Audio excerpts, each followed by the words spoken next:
महाराष्ट्रातील अनुसूचित जाती आरक्षण वर्गीकरणाच्या चळवळीमध्ये काम करणाऱ्या समस्त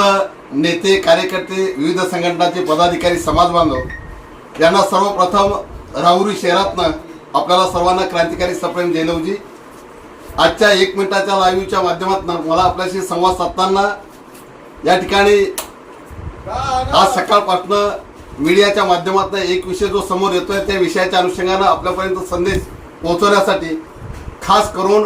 या महाराष्ट्रामध्ये अनुसूचित जाती आरक्षण लढा जो लढला जातोय त्याच्यामधील अग्रणी सरसेनापती माननीय प्राध्यापक रामचंद्रजी भरांडे सर आज सोबत आहेत, अनेक मान्यवर सोबत आहेत। आज या ठिकाणी सांगताना आज राहुरीचा कार्यक्रम हा नियोजित कार्यक्रम आहे। अनेक जे मोर्चे आंदोलन परिषदा होत आहेत त्याच्यापैकी एक महत्त्वाचा राहुरीमध्ये नगर जिल्ह्यामध्ये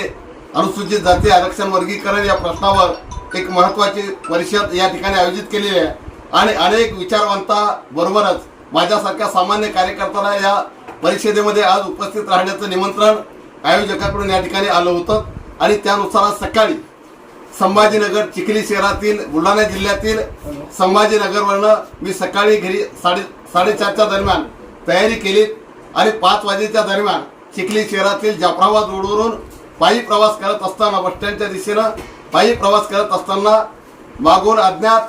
दोघा मोटरसायकलवर बसलेल्या 2 व्यक्तींनी पाठीमागून येऊन अचानक लाकडी दांडक्यानं माझ्या पाठीवर एक जोराचा दणका या ठिकाणी दिला आणि ते मोटरसायकलवर असल्यामुळं चालत्या गाडीवरनं त्यांनी दणका दिल्यामुळं त्यांना डोक्यात खऱ्या अर्थानं मारायचं असेल पण चालत्या गाडीवरनं मारायचं असल्यामुळं ते डोक्याच्या ऐवजी पाठीवर लागलं आणि मी थोडंसं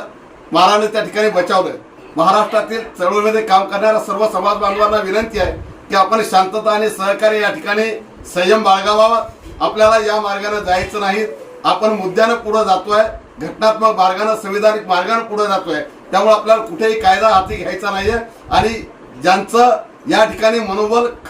कार्यकर्त्याचं मनोबल खचण्यासाठी हा कैलाश खंडारे या व्यक्तीवरचा हल्ला नसून या समाजाच्या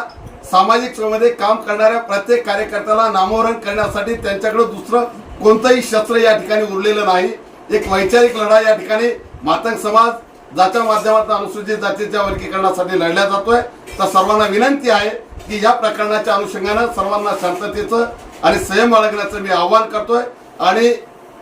अधिकचं काही बोलण्यासाठी या कार्यक्रमाच्या नंतर मी सविस्तर लाईव्हच्या माध्यमातून पुन्हा आपल्याशी संवाद या ठिकाणी साधल्याशिवाय राहणार नाही। सर्वांना क्रांतिकारी सप्रेम जय लहुजी, जय भीम, जय संविधान।